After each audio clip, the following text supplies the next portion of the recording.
Di kesempatan kali ini aku mau meneruskan kisah aku ya, cerita aku di part 2. Semoga kisah aku ini ada manfaat yang bisa diambil, bahwa terkadang apa yang kita rencanakan itu nggak semulus apa yang kita hasilkan atau apa yang kita dapatkan.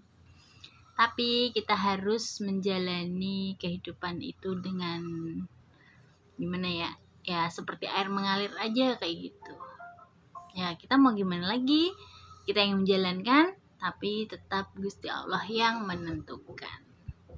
Tapi di balik kesusahan, di balik kesulitan pasti Gusti Allah itu akan memberikan nikmat yang tiada tara sesuai dengan apa yang kita tanamkan, ya itu pasti. Dan alhamdulillah sekali sekarang aku udah bahagia, anak aku udah sehat walafiat, alhamdulillah diberi kesehatan, alhamdulillah diangkat dari penyakitnya, dan alhamdulillah diberikan suami yang begitu mengayomi kami, yang begitu menyayangi kami, yang begitu mengutamakan kami, yang pastinya menyayangi kami dengan tulus tanpa pamrih apapun. Aku bersyukur sekali dengan kehidupan yang Allah berikan sekarang padaku. Ya meskipun aku sekarang masih di perantauan, bukan berarti aku gak mensyukuri apa yang udah diberikan, tapi aku berusaha untuk agar kedepannya itu kehidupan kami itu bukannya sih, mengharapkan agar kita juga bisa membahagiakan orang-orang yang menyayangi kami, orang-orang yang kami sayangi, kayak gitu, nggak cuman untuk kami sendiri, kayak gitulah intinya seperti itu. Oke, selamat menyaksikan video lanjutan aku. Terima kasih. Nah, saat itu dia tuh udah seperti orang yang mau meninggalkan aku kayak gitu ya. Terus aku bilang sama dia, aku lagi hamil, kamu tega ninggalin aku, posisi aku seperti ini kan gitu. Kamu bilang kamu mempertahankan aku, tapi kamu mau memberi aku penderitaan seperti ini. Aku bilang gitu sama dia. Akhirnya dia itu berangsur-angsur sembuh ya. Intinya dia seperti orang normal biasa kayak gitu. Nah, singkat cerita, anak aku lahir, ya kita bahagia lah, anak aku ganteng banget, lucu, imut gitu.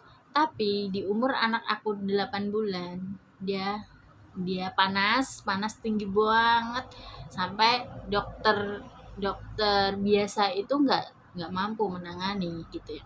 Dia langsung mengasih rujukan ke rumah sakit gitu. Tapi saat itu aku ditanya sama suamiku, rumah sakit mana kamu, maksudnya kamu pilih rumah sakit mana gitu kan. Terus suami aku bilang rumah sakit terbaik Pak dokter Nambuhan, tetangga desa aku lah gitu. Itu termasuk dokter bagus di situ. Terus habis itu rekomendasi ke rumah sakit terbaik Pak, terus dokternya pilih dokter yang terbaik kayak gitu. Terus akhirnya kita dirujuk ke rumah sakit Permata Bunda di Purwodadi ya kan, Permata Bunda, lalu dokternya Pak Muazir. Nah di sana dia itu, terus suami aku meminta untuk tadinya sih mau kelas 1 tapi nggak jadi, akhirnya kelas 2. Jadi di rumah sakit Permata Bunda kelas 2, 2 orang di situ, 2 orang, satu kamar 2 orang. Nah di sana 3 hari panasnya tuh nggak bisa turun, panasnya anakku nggak bisa turun, masih panasnya bukan. Terus Pak dokter itu menyarankan untuk mengasih obat dosis tertinggi dan terbagus, termahal, 1 tetes, tapi dia itu bahaya, cuman 1 tetes, tapi nggak semua orang tuh bisa kuat dengan obat ini. Cuman tapi di laborat dulu dia bisa nggak menerima obat ini kayak gitu. Akhirnya tapi obat ini mahal kayak gitu, nggak apa-apa gitu katanya suami aku tuh, nggak apa-apa yang penting anak aku sembuh kayak gitu. Dan sampai akhirnya dia laborat semua tes apa-apa kayak gitu, dan ternyata alhamdulillah dia mampu untuk menahan, maksudnya cocok lah untuk menerima obat itu. Lalu dia disuntikkan ke dia obat 1 tetes itu, langsung sembuh dia. Hari keempat dia pulang ke rumah, bisa dibawa pulang ke rumah, tapi dia itu kena flek paru-paru, dan dia harus kontrol selama minimal itu 6 bulan kayak gitu ya. Dan setelah pulang itu 2 minggu sekali harus kontrol. Awalnya itu 2 minggu sekali harus kontrol, dan obatnya tuh ya lumayan mahal lah untuk kita. Sekali kontrol paling nggak 300.000 loh. Zaman dulu, zaman segitu ya, ibaratnya kita tuh baru memulai kehidupan, setiap 2 minggu sekali untuk berobat aja udah segitu, belum susunya dia, belum vitaminnya dia, belum ini itu, pokoknya kita motor aja nggak punya. Kita belum punya apa-apa saat itu, motor nggak punya, ya rumah ya masih, ya rumah ya dikasih sama orang tua aku, itu mah biasalah kayak gitu. Pokoknya kita waktu itu tuh susah banget, menderita lah ibaratnya tuh ya. 2 minggu sekali kita kontrol ya. Dia cari uang habis untuk berobatnya dia. Setiap kayak gitu aku sampai kurus banget ya. Dan alhamdulillah suami aku waktu itu sehat.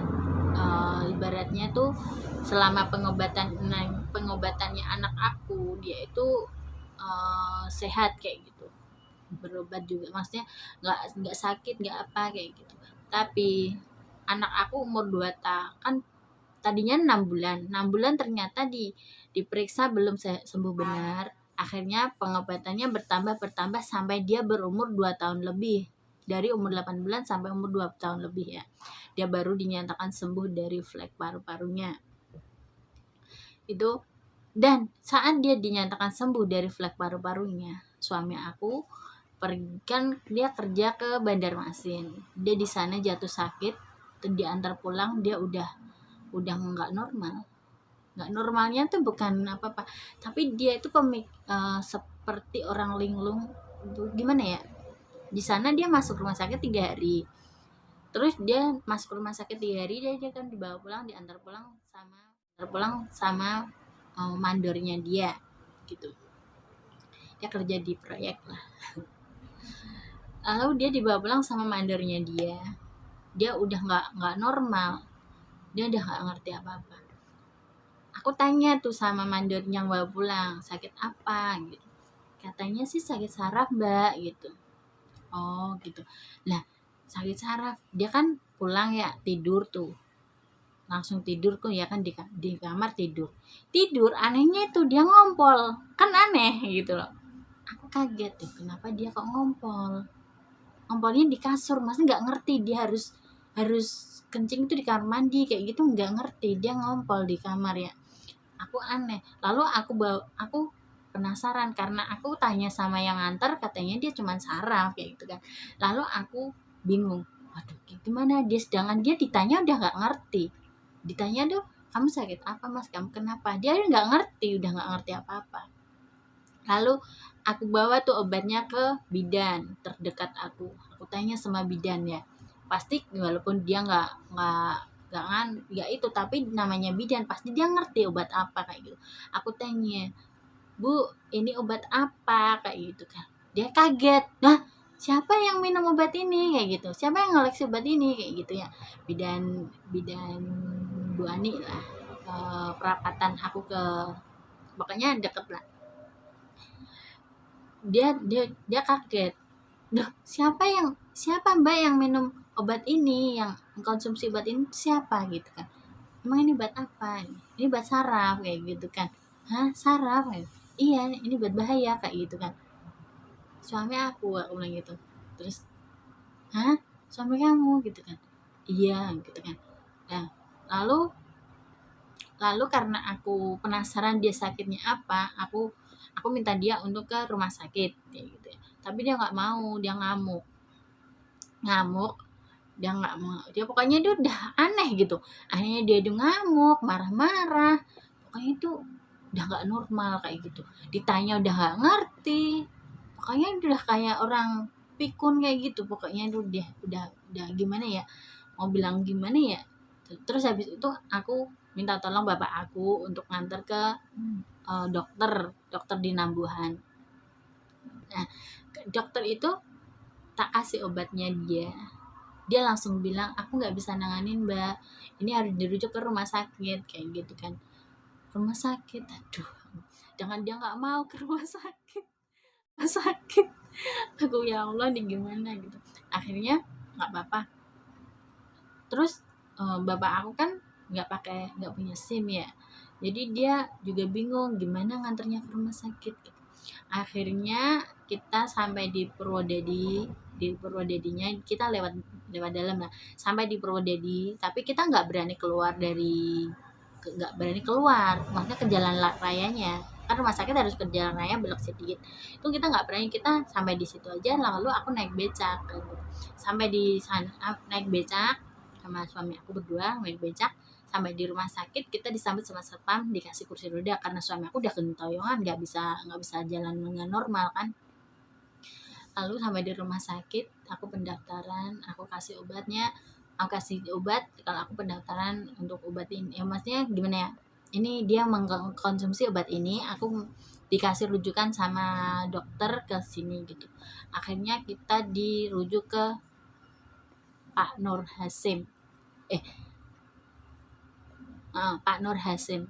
Dia itu adalah dokter spesialis saraf. Obatnya mahal banget. Aku bingung. Gimana ya? Yang kerja nggak ada. Akhirnya ya nggak apa-apa. Aku punyanya apa aku jual gitu ya. Lalu kita ngekos lalu kita di rumah sakit tuh nginep gitu ya, untuk proses ini proses itu. Dan di sana dia ketemu penyakit kencing manis kering ya, kencing manis kering, lalu saraf otak katanya sih seperti itu. Terus di sana 3 hari tuh nggak ada perubahan, nggak ada tanda-tanda untuk sembuh atau apa gitu, nggak ada. Dia tuh setiap hari marahnya pengen apa, pengen ngerokok. Aneh kan, orang yang jenguk aja ngerokoknya itu harus di luar, masa yang sakit di dalam kamar ngerokok, kan lucu. Ya aku mau gimana lagi, orang dia marah-marah, ya udah aku bawa keluar ya ngerokok kan.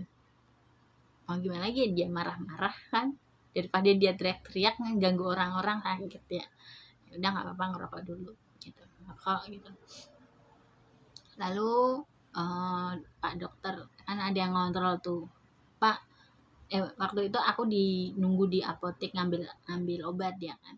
Ada yang cerita di samping aku katanya itu adiknya itu kecelakaan, terus dia di CT scan kepalanya kayak gitu kan. Terus aku tanya, CT scan tuh apa mbak, akan bilang gitu.